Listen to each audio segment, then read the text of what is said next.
Surat Al-Ikhlas diturunkan di Mekah dan ayat-ayat surah ini berjumlah 4 ayat.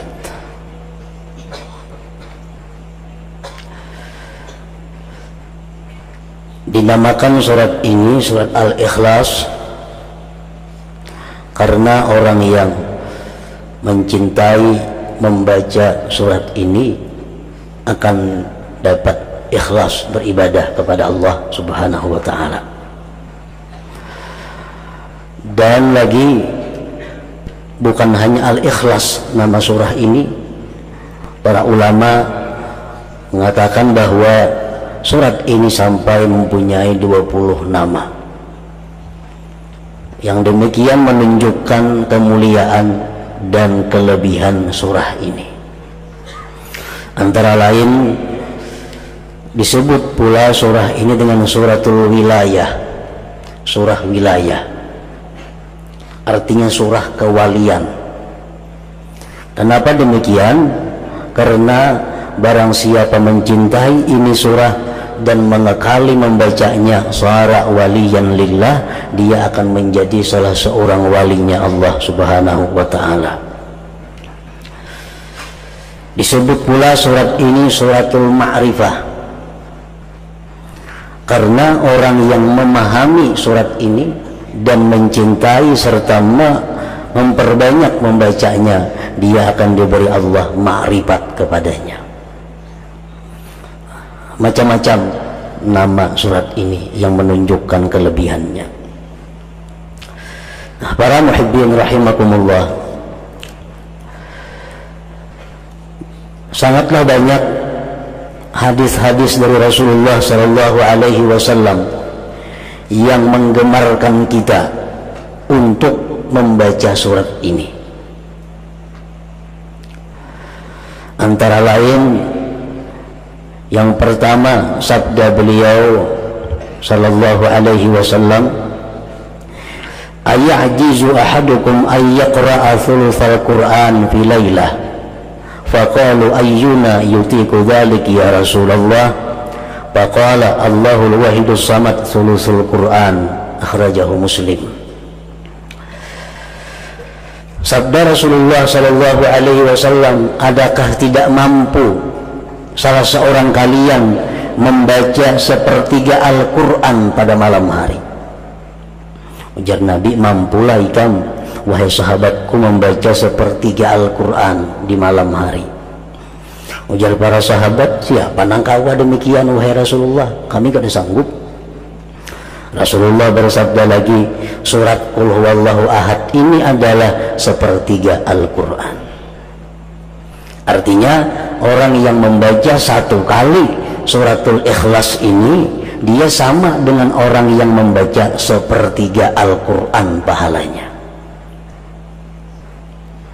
Dalam arti pahala pokok. Ya, pahala itu kayak gajian juga, ada gajian pokok, ada gajian tunjangan, macam-macam. Nah, jadi pahala pokok sama, cuma pahala bonusnya kadada. Kan setiap huruf Al-Quran 10 kebajikan, 2 huruf 20. Nah, kalau kita membaca sepertiga Al-Quran, berapa huruf? Itu bonusnya. Kalau pahala pokok kita baca surat Al-Ikhlas, sama dengan pahala sepertiga Al-Quran. Nah, yang kedua, Rasulullah sallallahu alaihi wasallam bersabda kepada seorang laki-laki. Seorang laki-laki ini imam di Masjid Quba. Nah, laki-laki ini jadi imam membaca surah hingga Qul huwallahu ahad. Sembahyang maghribnya, isanya, subuhnya, zuhurnya, asar, bila jadi imam habis Fatihah Qul huwallahu ahad tuh.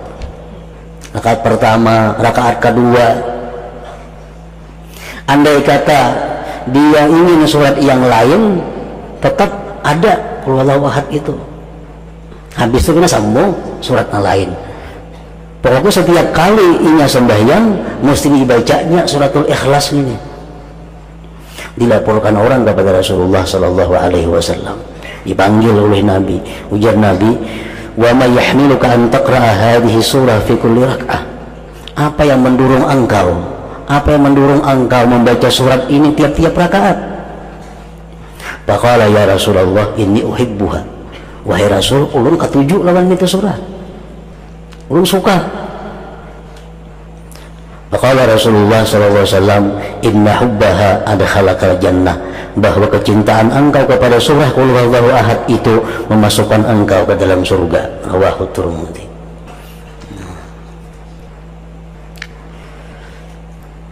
Dalam kitab tafsir Al-Qurtubi disebutkan ini satu dalil bahwa membaca Qul huwallahu ahad itu pada tiap-tiap rakaat dibolehkan, kada makruh.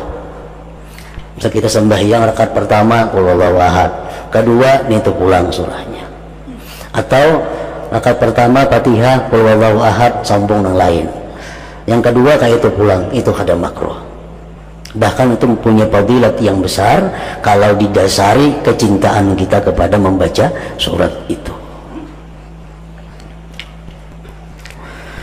Yang ketiga, Rasulullah sallallahu alaihi wasallam bersabda, "Man qara'a qul huwallahu ahad fi maradihi alladhi yamutu fihi lam yuftan fi qabrihi wa amina min dagtatil qabr wa hamalathu al-malaikatu bi akuffiha hatta tujizahu min as-sirat ila al-jannah." Rawahu Abu Nuaim.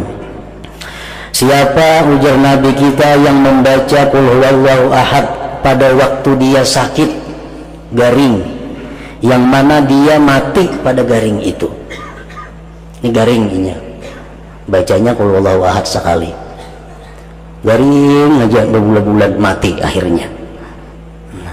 Dia tidak akan difitnah di dalam kubur, artinya bisa menjawab munkar nakir, aman daripada himpitan kubur, aman daripada himpitan kubur, dan malaikat akan membawa dia melalui sirat sampai masuk ke dalam surga. Nah, ini keutamaan surat Ikhlas ini. Jadi bila kita garing baca Qul huwallahu ahad sekali, andai kata kita kada sigar-sigar, mati akhirnya, mati dalam keberuntungan.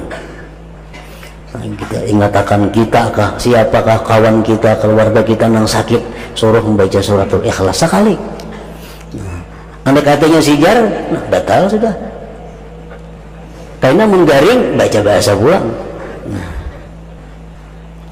garing nanginya mati pada garing itu. Imaradihil ladzi yamut. Yang keempat, Rasulullah SAW bersabda setelah beliau didatangi seorang laki-laki yang mengeluhkan kepada Rasulullah tentang kesempitan hidup, kefakiran.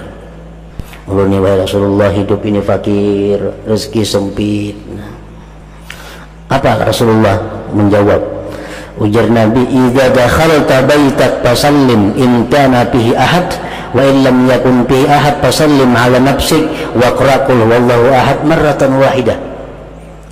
Bila engkau masuk rumah, ujar Nabi, di rumah itu ada orang, baca assalamualaikum sekali, assalamualaikum, sambung lawan Qul huwallahu ahad.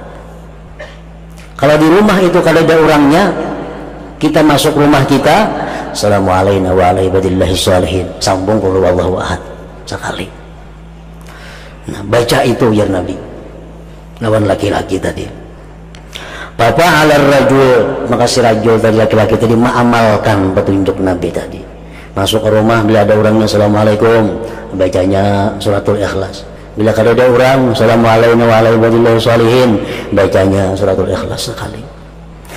Fa'adarallahu alaihi rizqa hatta afada ala jirani.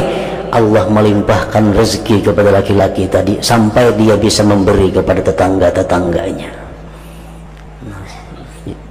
Jadi suratul Ikhlas mempunyai manfaat, faidah baik dunia maupun akhirat.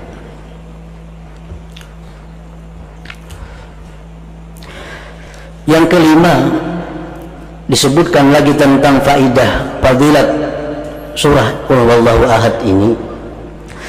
Annahu kana Jibril alaihi salam ma'ar Rasul alaihi salatu wassalam id aqbala Abu Dzar al-Ghifari faqala Jibril hadza Abu Dzar qad aqbal.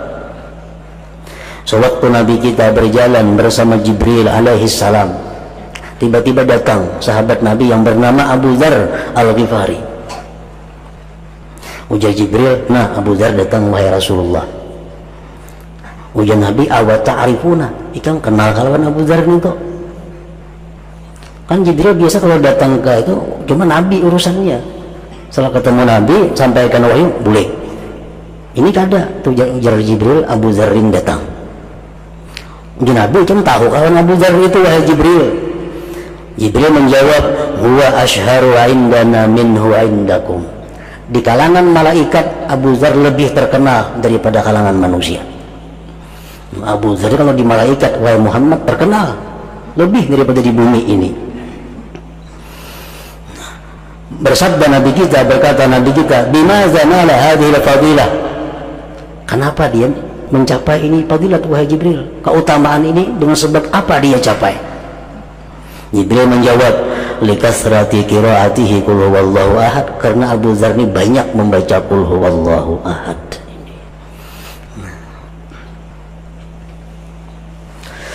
Yang keenam, fadilat daripada suratul Ikhlas. Anas bin Malik meriwayatkan, kunna fi Tabuk, kami berada di Tabuk. Tabuk itu perjalanan 12 hari dari Madinah. Dihitung kilometer itu kurang lebih 560 kilometer dari Madinah. Nah, Rasulullah dan sahabat berperang di sana, perang Tabuk. Fatala'ati syamsu ma laha syu'a' wa diya wa ma ra'aynaha 'ala tilkal halah qattu qabla dhalik fa'ajiba kulluna. Suatu hari matahari terbit, tidak ada cahaya. Matahari itu terbit cuma kalas. Nah, kada kayak biasanya, kada pernah macam itu terbitnya matahari. Kami pun aneh, kenapa matahari jadi demikian?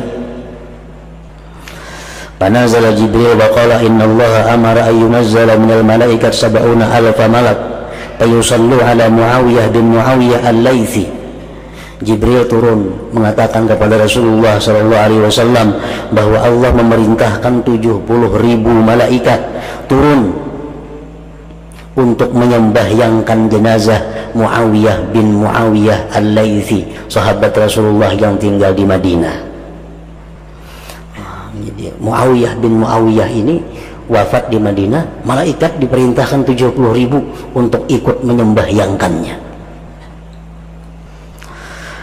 Nabi kita berkata kepada Jibril, bima balagha ma balag, dengan apa dia mencapai derajat itu wahai Jibril?